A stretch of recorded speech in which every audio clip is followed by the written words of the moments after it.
Welcome to The Creative Influencer, where we discuss all things creative with an emphasis on influencers. The Creative Influencer is hosted by John Pfeiffer. John is an entertainment attorney in Santa Monica, California, who represents influencers and other creatives.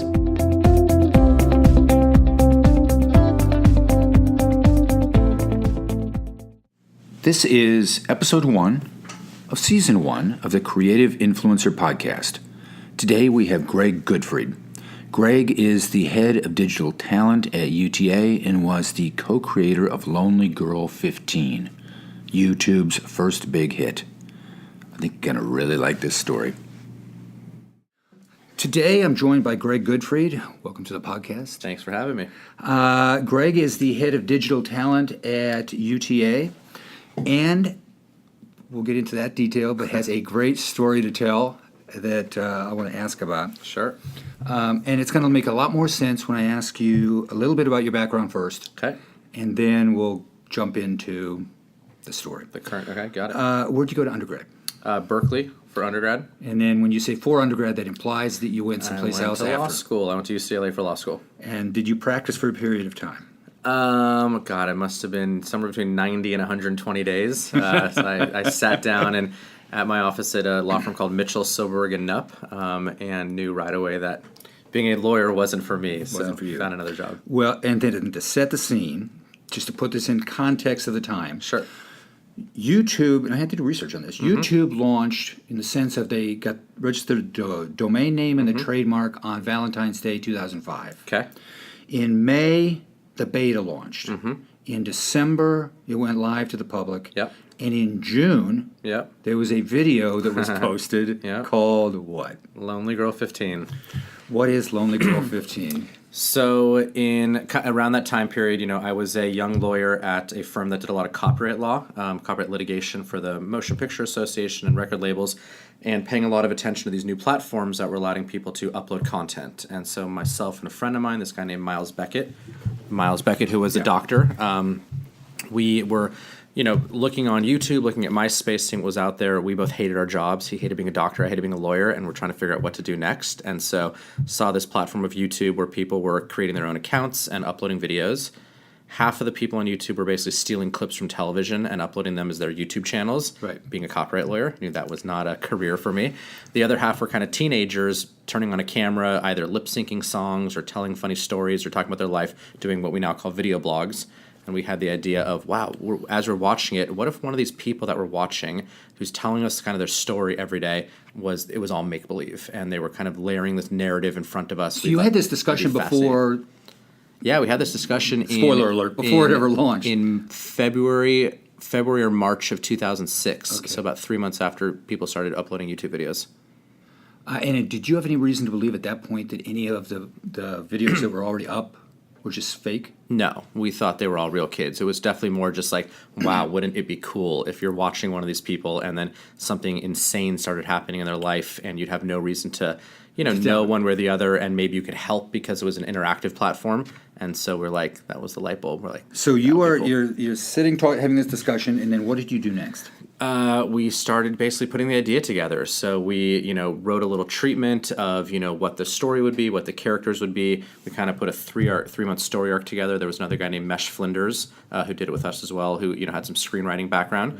Then we started doing some of the business stuff. So we, put contracts together, did a casting for actors and actresses. Now, how did you do casting for actors and actresses if they couldn't talk about it? We made up a fake independent film called The Children of Anchor Cove, and we went on all the casting websites where, independent actors are looking, and we said, indie film, super low budget, but then we had requirements of no IMDb credits, you couldn't be a prolific actor. We wanted, completely unknowns. What about, could they be on, at that point it was MySpace, could they be on social media? We said, we didn't say no in the description, but if they came in and they showed us that they had, we would ask them, and if they had a MySpace page that had any more than, 10 or 20 friends, they were disqualified. Okay.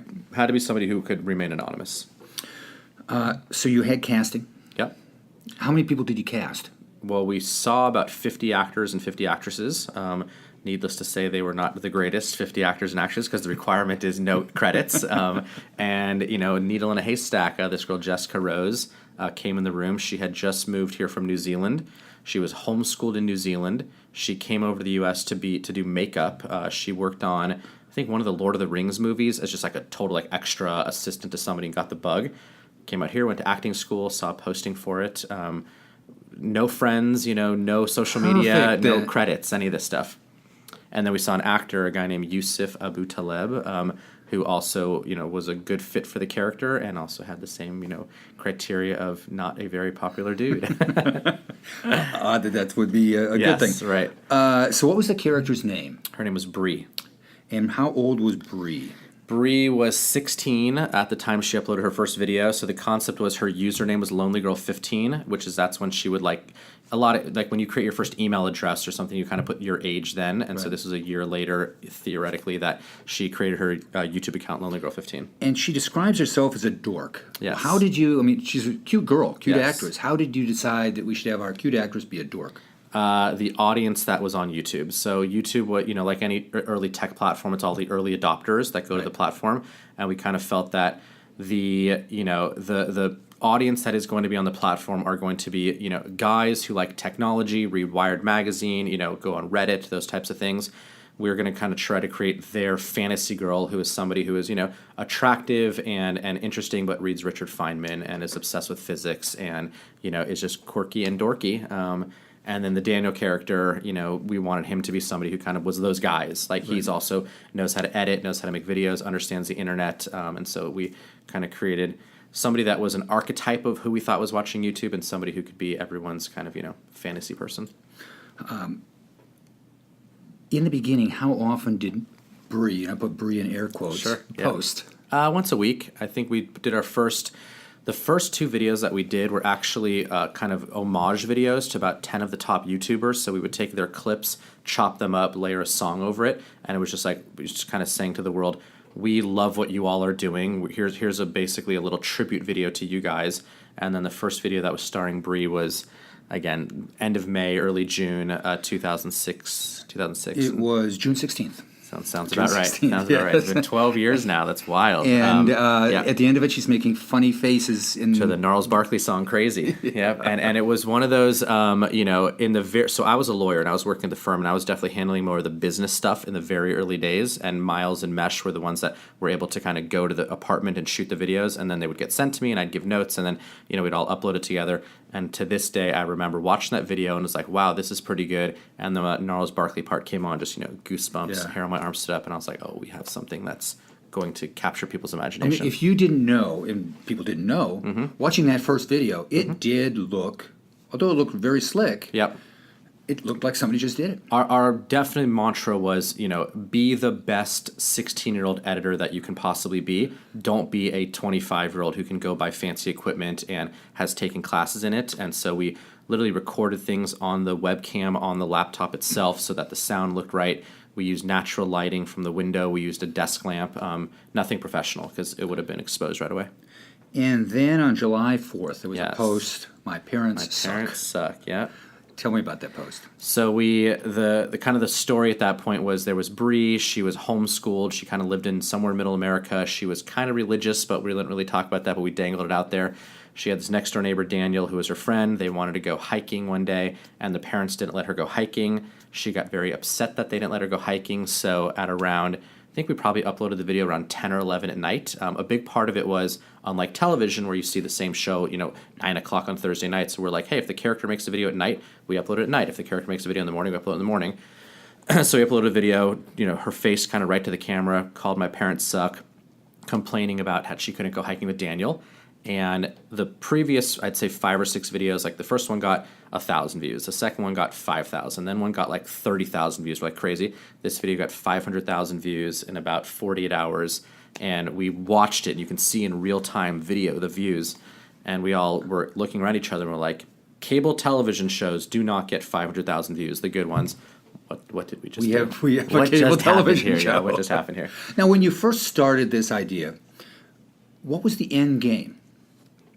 So the pitch to ourselves, to our parents who we raised a little money from, to any friends who we can disclose it to that didn't think we're too crazy was, this was basically a teaser for this was a teaser for a movie. So we're going to launch this character Bree on YouTube, this guy Daniel. We're going to let the audience know that she's in some type of secret society cult type thing. There might be bad guys after her. That's going to go on for about 3 months. We're going to kind of ratchet up the tension behind it that, she might be in trouble. And then 3 months, we're going to upload a final video of her and Daniel getting in a car, telling all their fans, wish us luck, you're probably never going to see each other again, but we need to leave and escape the bad guys. Upload that video, drive away. And then the next day, we were going to announce, okay, this is fictional. Here's the feature film. Here's the feature film. It is a 90-minute documentary-style video of a group of kids from the YouTube community who are out on the search to save Bree and save the day. Go to lonelygirl15.com, pay $10, and buy this movie that we made. Maybe sell 100,000 copies or 1 million copies and make some money. That was the pitch. We did not do that second part. So the series was a hit then after July 4th, yeah. At one point, it was the most subscribed channel on YouTube. Yep. In the early days of YouTube, how did you monetize a channel?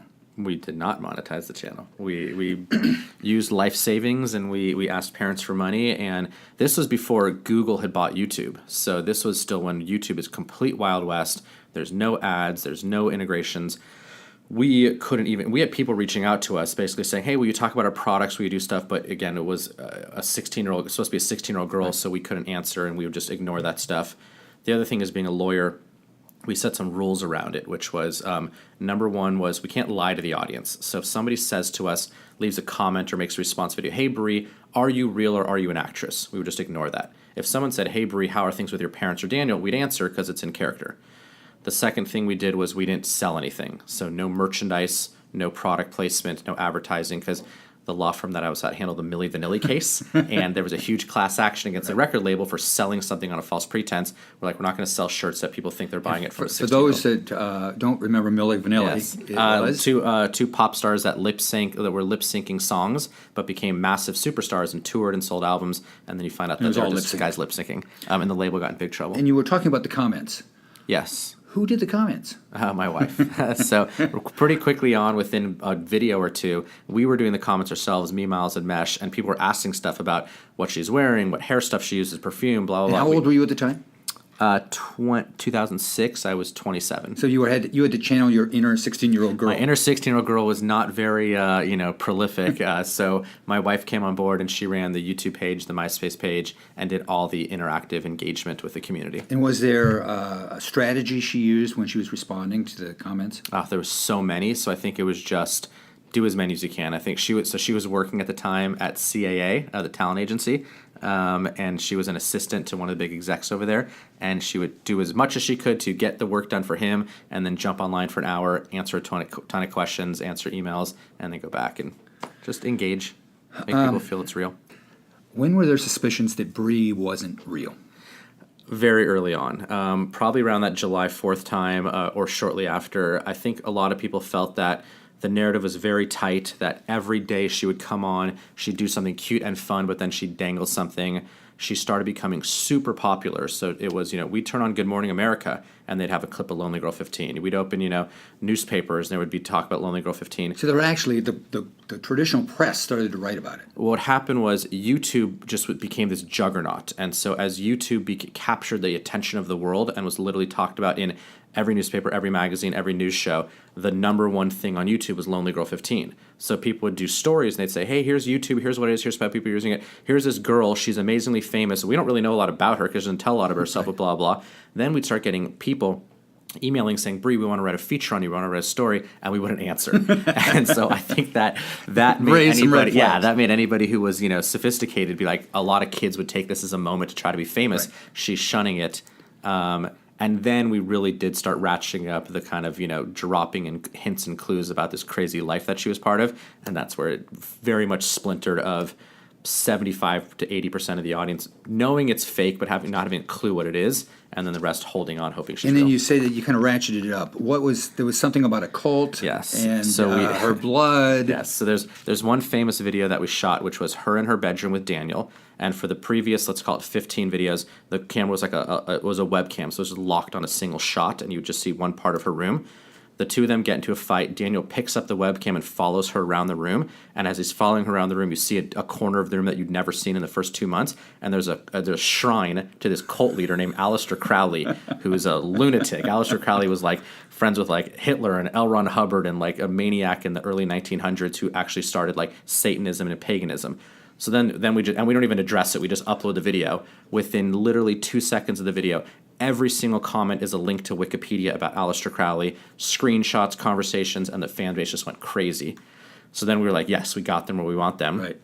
And then we started, and then we made a fake story about Aleister Crowley that he is basically that Aleister Crowley discovered that around the world, like 1 out of every 1,000,000 girls are born with a certain blood trait, that if you can take the blood from their body and transfuse it into your body, you can live another life cycle. They have magical blood. So if you can do that over and over and over, it's a fountain of youth. You can live forever. So Aleister Crowley and this group of guys started this secret society called the Order. They controlled blood banks and maternity wards around the world for the purpose of testing infant baby girls. When they would find one of these baby girls, they would kidnap them from their parents and raise them in this crazy religion.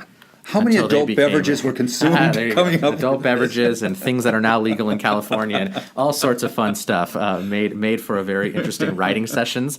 But yeah, we knew that people would be obsessed with a character and that they would love Brie and they would be into it. But we also knew that at some point in time we were going to want to basically let people know it's fictional. When you let people know it's fictional, they're just not going to like the character just for her anymore. They're going to want to know a story. So that's when we're like, man, when this thing becomes fictional, it better be like Lost or like Buffy the Vampire Slayer. Like there better be big stakes going on. And so that's how we created this whole, And then how did it come out? How was Brie outed? It was wild. So a number of factors. So there was basically a group of people. We created a website from day one called Lonelygirl15.com, and we called it a fan site. And actually, people thought that some fans just made this website. And there was forums, there was message boards, and there was like hundreds of thousands of people on it. But we could read all the messages, so we could. So see, that's how the different people would compare notes. That's right. They'd get together and they'd do all their. And so one day somebody came and said, "We know who Brie is," because they basically took screenshots of like 10 videos. They circled all the products in the videos. A couple of videos were outdoors. They found plants inside the videos. They went and had botanists let them know what type of plants that they were. And they were like, the only place where these plants exist and these products are in stores that are within 100 miles of each other is Tempe, Arizona. And there was like a lead up for like days and days, like it's in Tempe, Arizona. And then people like were going out there. So this was really shot in L.A. It was not shot in L.A. It was not Tempe, Arizona. So they just kept getting closer and closer and closer by working harder and harder. The two big moments were, one was, so my wife was at CAA. She was answering as the character. A lawyer from Michigan, a reporter from the LA Times, and some guy from Texas got together in the forum, created a fake MySpace page, put IP tracking software on the MySpace page, lured Amanda as the character on MySpace to basically click on their page. The second she went and clicked on their page, it showed the IP address as CAA. So then they call CAA. CAA has no idea what's going on. They deny it. They somehow get in touch with my wife. We go in and tell them the story. Cover story the next day in the LA Times is Lonelygirl15 linked to CAA. Then a couple days later, my dad, who was a lawyer, he registered all the trademarks for Lonelygirl15 because he knew when it came out we wanted to sell products. Right. Somebody was searching the U.S. Patent and Trademark Office every single day, and finally it became a public record. So then it was Ken Goodfried, attorney in Encino, is a thing, and then they started doing all the work. We were probably 24 hours away from being fully exposed by the New York Times, and we knew this, and so we called the LA Times and the Associated Press, and we broke the story. So you outed yourselves. We outed ourselves primarily for the purpose of controlling the story. We didn't want it to come out that we're three, jerks that are trying to, be mean to kids and play a hoax and deceive people. Our whole thing was, this is a new medium, and at any time there's a new medium, there's ways to play and experiment with the medium. And so just like Orson Welles did War of the Worlds, just like Blair Witch Project did independent film, we found this amazing new platform to upload content and interact with people, and we wanted to tell a story. And that was certainly our PR angle. What was the internal? You had to know at some point you were going to get outed. Yeah, for sure. And did you have your plan in place? No. So no. There was a 3-week period where I was sleeping like literally under my bed in the fetal position because there was literally a couple 100,000 people that were trying to scour through every single parts of our lives to figure out who we were. They found out who my sister was. They found out stuff about my parents. I was getting calls from everyone. They found out my work phone number. There was a moment of time for like a week where I literally couldn't even pick up my phone at the office because it was being called so often. There was some lunatic from somewhere around the world on it. Got very scary. And you never know when people, the internet is a weird place. Internet sleuths are interesting people, so it was intimidating. So when we came out, we were just like, it almost felt like we're free. Our message was we're going to continue telling the story Lonely Girl if people want to keep watching it. And then we just continued. That the same day we came out, did our story, we went and shot a Lonelygirl15 video and uploaded it that afternoon. And did the viewership increase, decrease? What happened to it? Increased 10 times. It went from averaging 300,000 to 400,000 views a video to 3 to 4 million views a video. And then we get some videos that were getting 30 million views, 50 million views. It was crazy. And at this point, had they had monetization yet? So the first thing we did after coming out publicly was start to do some brand deals. So we did a deal with Hershey's for a gum, like they have this gum called Icebreakers. So we did the first product placement ever, I pretty much think in a YouTube video or certainly in a video blog. Then Neutrogena approached us and they wanted to do a whole big multi-month long campaign because they liked the audience that we had. Right. So we created a character that was a scientist that worked at Neutrogena that had some special serum that can kind of help cure these girls. So he became a recurring character and he just wore a lab coat all the time, said Neutrogena. Yeah, we called him Mr. Neutrogena, and it was perfect and it was goofy. Then the interesting thing happened where YouTube was bought by Google right around this time. They reached out to us, realizing we're a lawyer and a doctor and kind of a little more sophisticated, flew us up to San Bruno to YouTube's offices, and they had conference rooms, and we sat in the Lonelygirl15 conference room with the CEO and founders of YouTube, told them our story, who we were, and they kind of said, what do you need? And we said, money, right? We need AdSense. We need money. We need AdSense, but they didn't have AdSense. Right. So we literally, over a conference table, kind of sketched out what became the current day YouTube Partner Program, where we said, listen, we'll continue to keep uploading as many videos as we've been historically making. Give us, some tens of thousands of dollars per month to be able to cover our production costs and sign a year-long contract. And so they did that. And then MySpace, my cousin's one of the founders of MySpace, so there's kind of interesting little side note why I know a lot about this space because of him. He came to us and said, what can we do with you guys? And we said, well, we have this big season finale that we want to do. We want to make this crazy extreme thing. Why don't you guys buy the rights to the season finale? So we sold that to MySpace. YouTube did the partner program, started doing brand integrations, and that's kind of what we did for a while. And then now, are there I don't remember. I didn't remember seeing ads on it. Are there ads on it now? Oh, it's there. I mean, all the videos are there. It's fully monetized. You can watch it. Okay. The other fascinating thing that happened was, so we did Lonely Girl for 2 years. So the first 3 months, people thought it was a real girl. The next year and 9 months, it was a fictional show. About 6 or 7 months into Lonely Girl, so the first 6 or 7 months, we were already out publicly that we were, a production company. We started getting approached by foreign companies. So a company in London called Bebo, which was a big social network, came to us and said, we want you to do a show on our platform. We said, great, we'll do a spin-off of Lonely Girl. It's going to be fictional from day one, but in the same weird universe. Right. So we did a Lonelygirl15 in London. We basically flew out there, spent a month out there, hired a whole crew, taught people how to do it. We had offices in London, offices in LA. Then a Polish company came to us. We did a Lonelygirl15 in Poland. Then an Italian company, then a Japanese company. So we started doing like international format rights around this IP that we built without even knowing how to do it. Just, like, people would send us a contract, and then we'd sit down and read the contract and say, I don't like this term, I don't like that term, and taught ourselves to do it. Was there ever a time where Bree/Jessica was out in public and was recognized? Early days. One day she comes to us maybe like a month and a half in when the show's pretty popular, and she was at Barnes & Noble, and she was standing like basically looking at a book, and 2 teenage girls came up to her and started singing Crazy by Gnarls Barkley. And she freaked out, ran out of there, came back and told us. And so this is so nuts we were. So we sit around and we're like, okay, 2 things. Number 1, you can't go outside anymore. So just stay. This is not going to go on forever. Stay in your house. We'll bring you food. We'll do whatever you need. Just there's too much at stake here. And the other thing we did was we were nervous that people were going to go in the comments and say, hey, I just saw this girl at Barnes & Noble in Santa Monica. So we created about 20 fake YouTube accounts, and we did what we would call like counterintelligence. CSR 24 was a big show at the time. Yeah. Jack Bauer was like this awesome character. We're like, how do we be like, counter surveillance type stuff? So we would go into YouTube comments, and we would just every once in a while be like, I just saw Bree in New Mexico. I just saw Bree in Kansas City. In Wisconsin, and we just confused the whole thing so much that if somebody else popped up and said, no, I saw Bree at the Barnes & Noble in Pasadena, everyone would just be like, everyone sees Bree. Who knows? Yeah. And then it was just always us kind of playing around.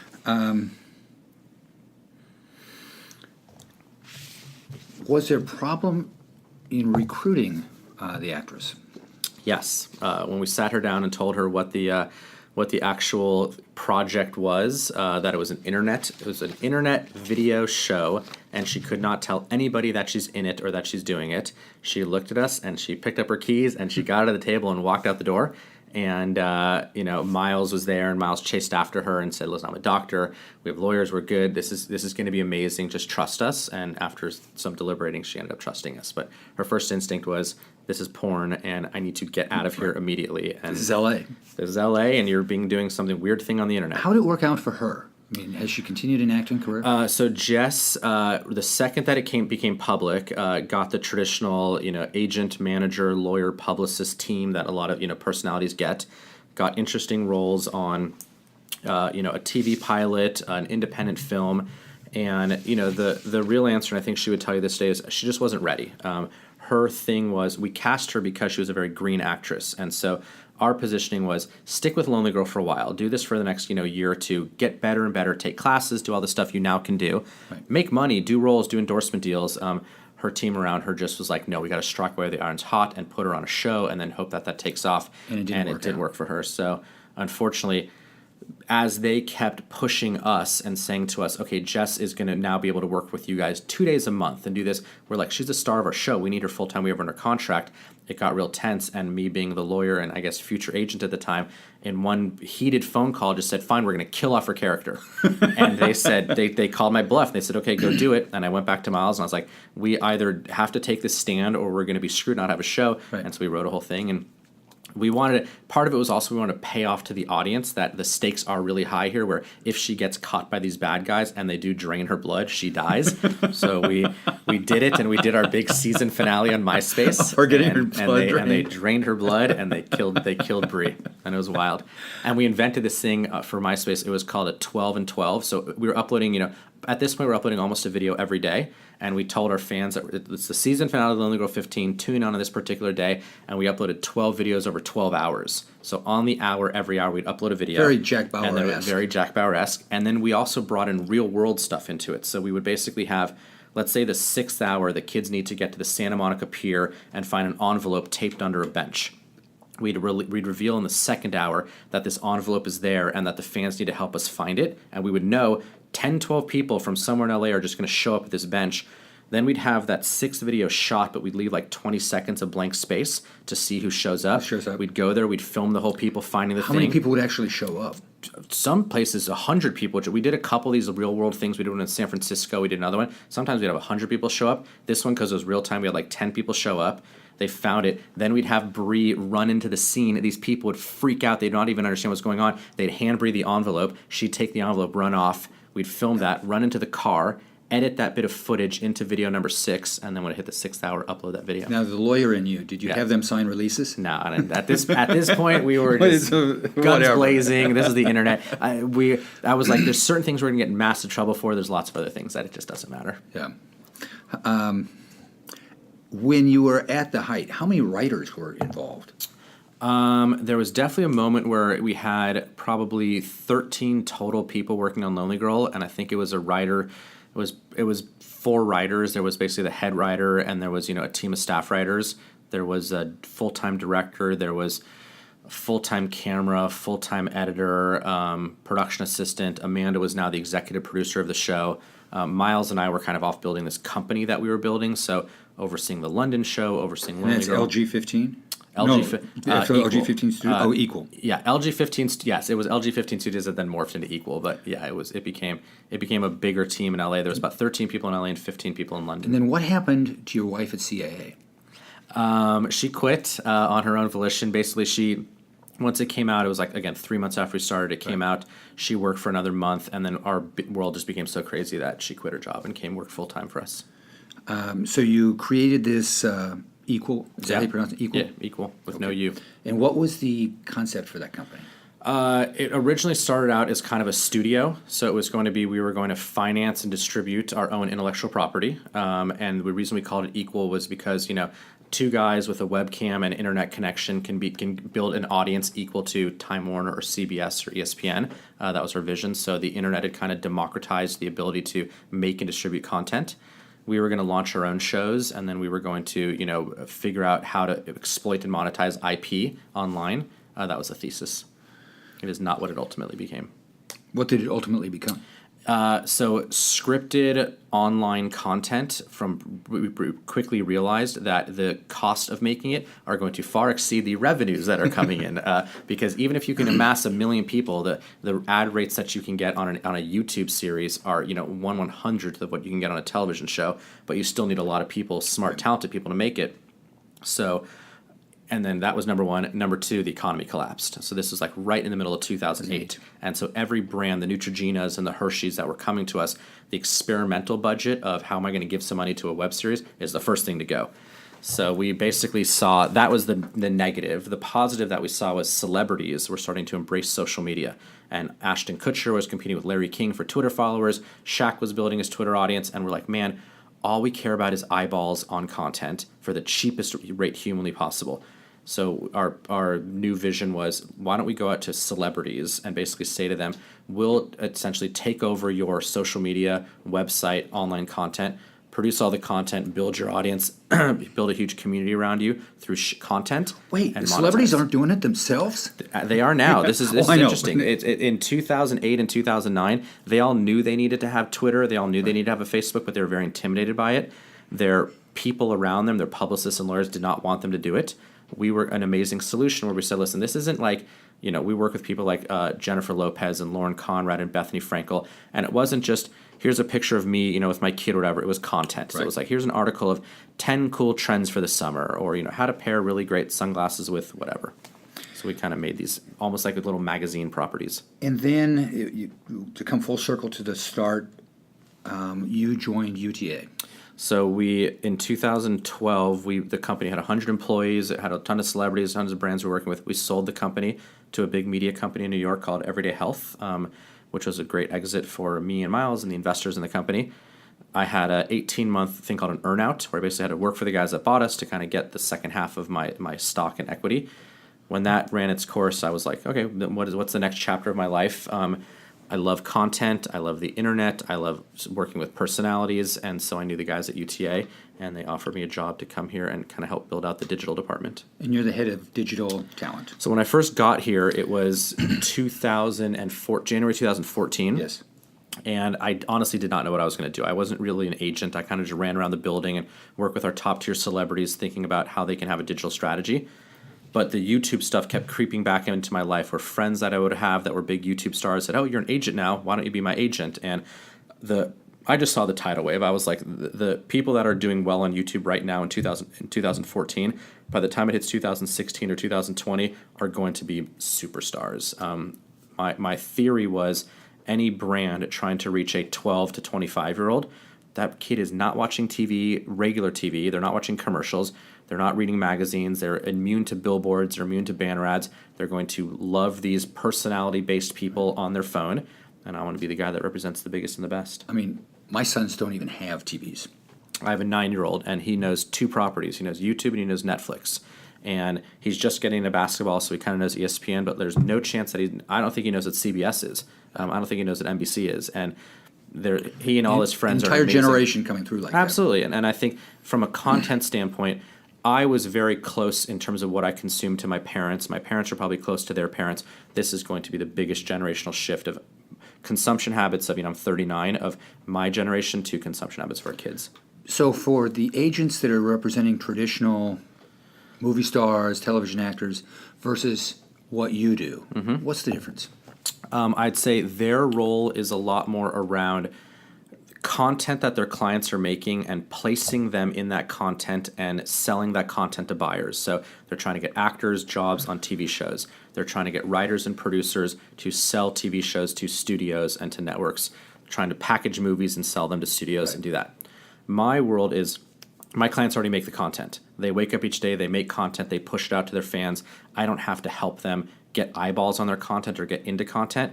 But what I try to help them with is how to maximize the value of this audience that they have achieved. So how to work with brands to do sponsorships or endorsement deals and promote products, how to create their own companies, whether it's consumer products, whether it's apps, whether it's digital properties, and build companies that then can have their audience purchase and consume, and all the other things you can do when you're famous. You can have a podcast. You can, go on tour. You can write books. If And you the do wanna reference to having the podcast was not about me. It was you go, about yes, a that's mutual it. client A that's mutual launching a client, podcast. That's right. So you can do a lot of stuff when you are famous and amassed a huge audience. The wonderful part of it, though, is they don't call me up each day and saying, I'm not working, right? My other colleagues here have writers, directors, producers, actors who are not working. My clients are never not working because it's their own audience. They just decide whatever they want to do. When does an influencer need an agent? I think when they hit some type of, what I would call consistent, large fan base, right? So that number to me could be anywhere from, I pretty much specialize in YouTube. So if you just have an Instagram account, there's not enough there for me to do. I think if you're a YouTube person, because you make video content, you're much more 360 well-rounded. If you start consistently getting 100,000 views a video, every video, and you're in a category where brands are excited about you, I think you need an agent at that time. How would somebody go about finding an agent? Say you're in that category. How would they find an agent? I mean, listen, all the big, UTA, CAA, WME, have big digital talent departments. So, scratch and claw to find that out. Go on LinkedIn, go on Twitter, go on Instagram.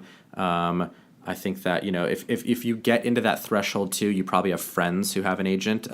So I think here's what I would tell you. If you don't know how to get it, or if you can't easily get to one, you're not ready for one. Okay, fair enough. Being a lawyer, in what way does it hurt? I'll do the flip of it. What way does it help? Sure. Yeah. No, In that's what a way good does it question.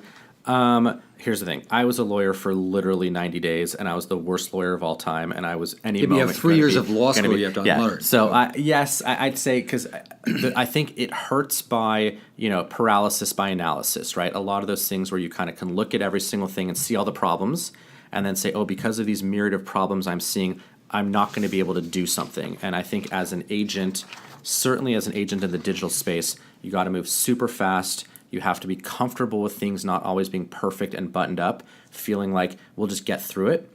And if you are in your own way with what law school teaches you to do, which is look at a situation, recognize a ton of problems, anticipate those problems, you'll freak yourself out. Same problem with being an entrepreneur and being a lawyer. It would be challenging. Do you work with influencers that are under 18? Sure. Are there such thing as stage parents for YouTubers? Yes.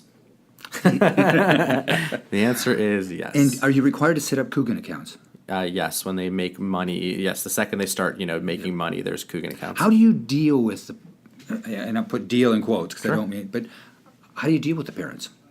Pretty early on, you start encouraging the parents to bring managers onto the team. So we're agents. Most of the clients have managers.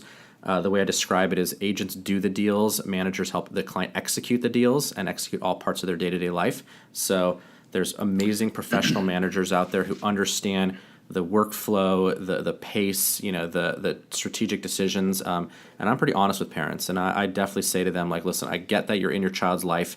You only have seen this one time. Why don't you be with a person who has seen this 20 or 30 times, who really understand the ins and outs? I've had a couple parents over time relinquish the control to people. I've had a couple parents who I've parted ways with because they didn't relinquish the control, and it was too exhausting for me.